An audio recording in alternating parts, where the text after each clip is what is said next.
Have you ever wanted to play a game where you take one singular character from a popular fighting game series and base the whole game around their backstory that has already been fleshed out, but not really, in the mainstream versions of said fighting game? Regardless of your answer, Bandai Namco, or just Namco back in the year 2005, gave us that in the form of Tekken's Nina Williams in Death by Degrees, a 3D, 360, tank-controlling, weird inputting beat-em-up a la Resident Evil. And I say this because the game feels like an old-fashioned Resident Evil game, but replaced the horrors of fleeing from hordes of zombies with fighting against hordes of militaristic cannon fodder that never cease. In fact, the only horror that's to be found in this game is the amount of enemies that will forever come your way, the wacky controls that the game basically says you're going to be using without your consent, and the combat that makes you want to go on easy mode every time you lose, but also low-key mocks you by suggesting that you should go to easy mode, especially when easy mode is called beginner. So, let's have a quick chat about the good, the bad, and the unnecessary about Death by Degrees. Let's start with the bad, and I feel like you can sum up the bad of this game in just two words: tank controls. Pair that with a not-so-reliable camera that is completely out of your control, and you're bound to be in situations where you'll be facing enemies or traversing areas, and before you know it, you'll be trapped in a corner, kicking and screaming your way out, or end up walking into the wrong room, or just end up lost, which happens a lot. Speaking of enemies, there isn't a huge variety of enemies either. Sure, you have the constantly respawning military guards, kung fu dudes, the Tekken Force, which is just a special version of the military guards, but they have swords and finger blades, those zombies from that one boss, and effing cyborgs. But since it's a beat 'em up, your focus is doing everything you can to not lose, whether that is by using the numerous combo moves that you earn throughout the game by buying them via experience points that you earn in game, using the various weapons to fight to your advantage, or what most people will end up doing, just using the same kick move over and over and over again. Which leads to how you actually perform your attacks. Let me ask you something. What would you use to perform attacks? Using one of the 4 buttons on the right of the PS2 controller, or any controller that you're using, or using the right directional stick as your input? If you answer to the former, then too bad. You're using the right control stick to fight enemies, and trust me, it's not as innovative as it sounds. That stick is universally known to control the camera in video games. It's practically a law. But this game decided, hey, let's mess with everyone's heads and have the stick as the command input instead, and leave the camera completely out of their control. To attack enemies in front of you, you gotta push the stick upward. Enemies to the left of you, left. Enemies to the right, right. Enemies behind you, down. And that also applies to when you have to block. Yeah, you gotta press the directional stick in the direction of the attack to block it. Yeah, there's no button to block. Everything is on the stick.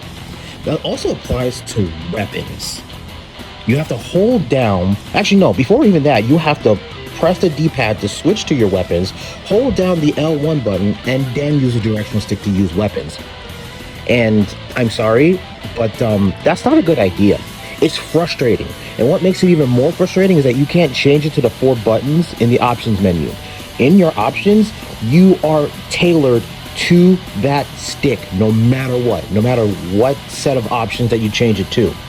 And despite the numerous options of weapons and how deep the combat was trying to be, and with all the special attacks, combat is a mess. However, it's still a bit of a throwback to games like Devil May Cry, Metal Gear Solid, and mostly Resident Evil, which gives it a bit of a nostalgic flavor that entices you to play the game, which is how I got into it. What's good about the game, however, is that it gives you a look into what Nina does when she's not fighting in that side-scrolling game that we all know and love. She actually does some espionage work here, and she does it in her scantily clad style, which actually really isn't even her style to begin with. But either way, it's nothing but fan service, which kind of makes you think of Dead or Alive, specifically the extreme beach volleyball one, not the fighting, crazy, intense one.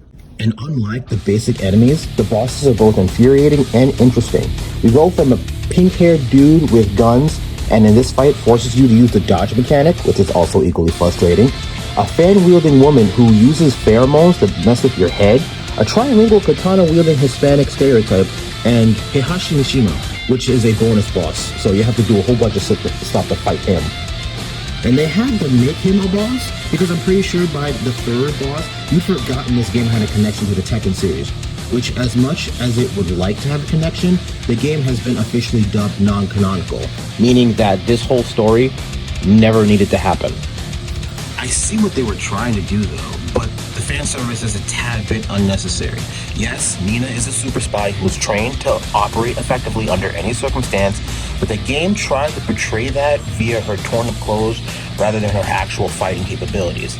But I guess that's what the actual Tekken games are for, so this game was allowed to have a little more fun with the character. And let's not forget the mini games that you run into as well, such as the honeycomb puzzles, the sniping game where you have to save your associate Alan, who is honestly pointless as a character. And if you play your cards right, and by cards right I mean you actually play the game, you beat the game, you get to play as Nina's sister, Anna, who is another Tekken character, and someone whose backstory is something that you could probably figure out just by playing the mainstream Tekken games. So all in all, should you play this game? I dare say yes. Is it a good game? No. Is it a bad game? Some would say yes, but I'm going to defend it somewhat and say it depends. If you want to run around backtracking, beat 'em up, that makes you feel nostalgic for other games and gives you a break from the fighting game franchise, then sure, go for it. And if you can get past all the flaws in DBD, then somewhere in this frustrating mess, there's a decent game. Anyway, that's my take on this one and only spin-off of the beloved Tekken series. If you want me to rant about any other video games, let me know in the comments. Like, share, and subscribe to the channel because it really helps to keep it alive and continues to help in the fight against the algorithm gods. Let me know what game that you want me to rant about. I'll play it and give my 2 cents. And with that, I bid you adieu. Stay blessed and prosperous. Thanks for watching.